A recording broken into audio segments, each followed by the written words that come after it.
Here's how a $600 car payment can actually cost you $100,000. You know that feeling when you're sitting in your car, engine off, just staring at the dashboard for a second longer than normal? Maybe you just parked outside your place. Maybe you just came back from work. And there's this weird, quiet moment where you think, wait, how am I paying this much? Every month? Just to drive? And then you kind of shake it off. Because, it's normal, right? Everyone has a car payment. But here's the part nobody really talks about. That monthly car payment? It's not just costing you money. It's quietly locking you into a completely different life. And once you see it, you can't unsee it. Most people think the problem is the price of the car. It's not. The real problem is the monthly payment system itself. And honestly, it's way more psychological than financial. My name's Nick, and I spend a weird amount of time thinking about how money decisions quietly shape your entire life. If you want to understand how this stuff actually works beneath the surface, you can subscribe. But for now, let's go back to you sitting in that car. Because here's your reality. You've got, let's say, a $600 car payment. Not crazy. Pretty normal. But it's not just $600. It's $600 plus insurance, plus fuel, plus maintenance. Now you're at what? $900? $1,000 a month? And here's the thing. That number doesn't just live in your bank account. It lives in your head. Because every month, before you even think about saving, investing, or doing anything smart, that $1,000 is already gone. Which means you're not making decisions from a place of freedom. You're making decisions from a place of obligation. Now, this is where it gets interesting. Because the car itself isn't the trap. The payment is. Think about it this way.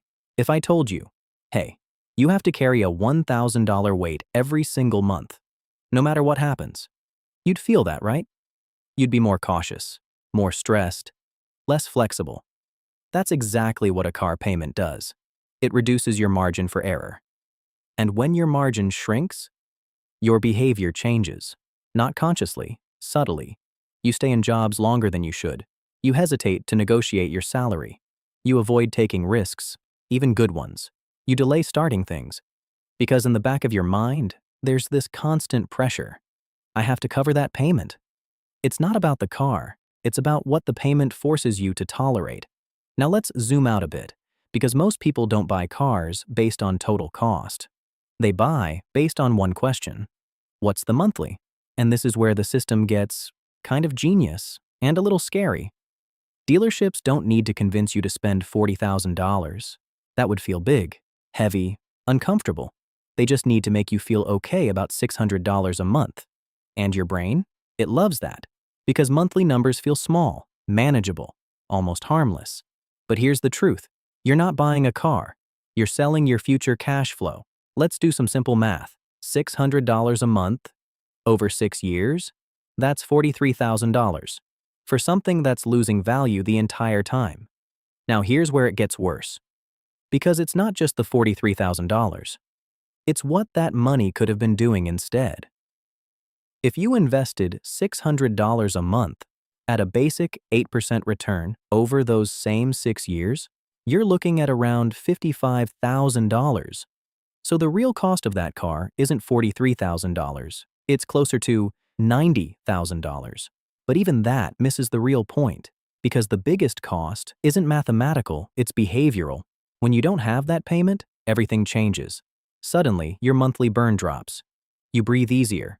You're not checking your bank account with that low-level anxiety. You sleep better. And then something subtle happens. You start making different decisions. You're more willing to walk away from bad jobs. You negotiate harder. You take calculated risks. You think longer term. Because you're not operating under pressure anymore. You've bought yourself space. And space is what creates wealth, not income alone. Now, this doesn't mean never buy a car. That's not the point. The point is understanding what you're actually buying. You're not buying leather seats, or a bigger engine, or a nicer badge on the front. You're buying a fixed monthly obligation that reshapes your behavior for years.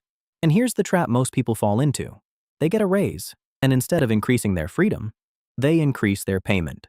Bigger car, higher monthly, same pressure. It's like running on a treadmill that speeds up every time you get stronger. And from the outside, it looks like progress. Nicer car, better lifestyle. But internally, nothing changed. Still stressed, still locked in, still dependent. That's why you'll see people driving $70,000 trucks who can't afford to miss a single paycheck. And you'll see someone in a boring, paid-off car with options. And here's the part people don't like to admit. The second person is actually wealthier, not just in money, in control. Because wealth isn't about what you drive, it's about what you can walk away from. Now, think about your own situation. If your car disappeared tomorrow, would your life get easier or harder? That answer tells you everything. Because the car payment trap isn't about cars. It's about trading your future flexibility for a present-day feeling. And the people who build real wealth, they reverse that trade. They give up a little feeling now to gain a lot of control later. And over time, that turns them into a completely different kind of person. Someone who doesn't need to keep up. Someone who doesn't feel trapped. Someone who can choose instead of react. And once you become that person, you stop asking, "What's the monthly?" And you start asking, "What is this costing my life?"